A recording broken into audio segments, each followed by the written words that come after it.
আমরা এটাই আশঙ্কা করেছিলাম যে ডোমিসাইল সার্টিফিকেট বা পার্মানেন্ট রেসিডেন্সিয়াল সার্টিফিকেটের মাধ্যমে যারা অবৈধ, যাদের নাম ওঠার কথা না, এরকম লোককে নাম উঠিয়ে দেওয়ার একটা চেষ্টা তৃণমূল কংগ্রেসের তরফ থেকে করা হবে, বিশেষত অনুপ্রবেশকারীদের সাথে, এবং সেটাই হয়েছে। এবং ডিএম এবং এডিএম যারা, তারা জানেন, যেহেতু তারা আইন জানেন, যে তারা সই করলে তাদের ফাঁসার সম্ভাবনা আছে, তারা বিপদে পড়তে পারেন আগামী দিনে, সেই জন্য তারা সই করেননি। এখন এই মানুষগুলো বিপদে পড়বে।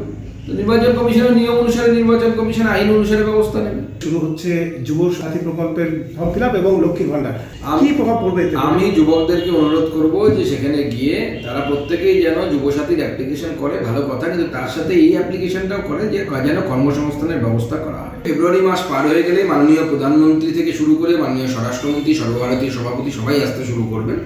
তার কারণ হচ্ছে, যেহেতু এই মাসে মাইক ব্যবহারে নিষেধাজ্ঞা আছে, ভারতীয় জনতা পার্টি পরের মাস থেকে পুরো দমে পশ্চিমবঙ্গ জেতার জন্য যা যা করা দরকার তার জন্য লাফাবে, এবং আমরা এবার পশ্চিমবঙ্গে ভারতীয় জনতা পার্টির সরকার, নরেন্দ্র মোদীর সরকার গঠন করব। অবশেষে বদলি হলেন কৃষ্ণনগরে যিনি পুলিশ সুপার ছিলেন তিনি, কারণ এনার বিরুদ্ধে একাধিক অভিযোগ ছিল। এই সুপারকে যে বদলি করা হলো, কি মনে হচ্ছে ভোটের আগে তাদেরকে ইমেজ তৈরি করার চেষ্টা করছে তৃণমূল কংগ্রেস চাইছে এখন ড্যামেজ কন্ট্রোল করার জন্য। তো এই ড্যামেজ কন্ট্রোল করা তো সহজ নয়, অনেক দেরি হয়ে গেছে, ক্যান্সার বডিতে ছড়িয়ে পড়েছে তৃণমূলের বডিতে, এবং তৃণমূল কংগ্রেস এবার এই মানে রাজনৈতিকভাবে তৃণমূল কংগ্রেসের মৃত্যু করবে।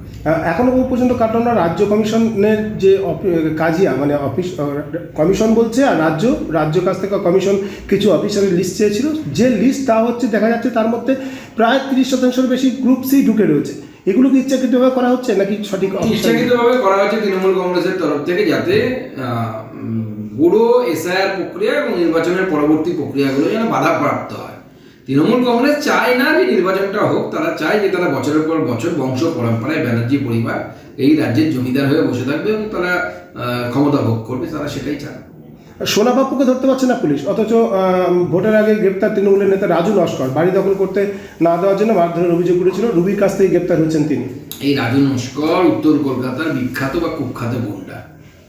আমি বলছি এখন এগুলো করা হচ্ছে মানুষকে চোখে আই ওয়াশ করার জন্য।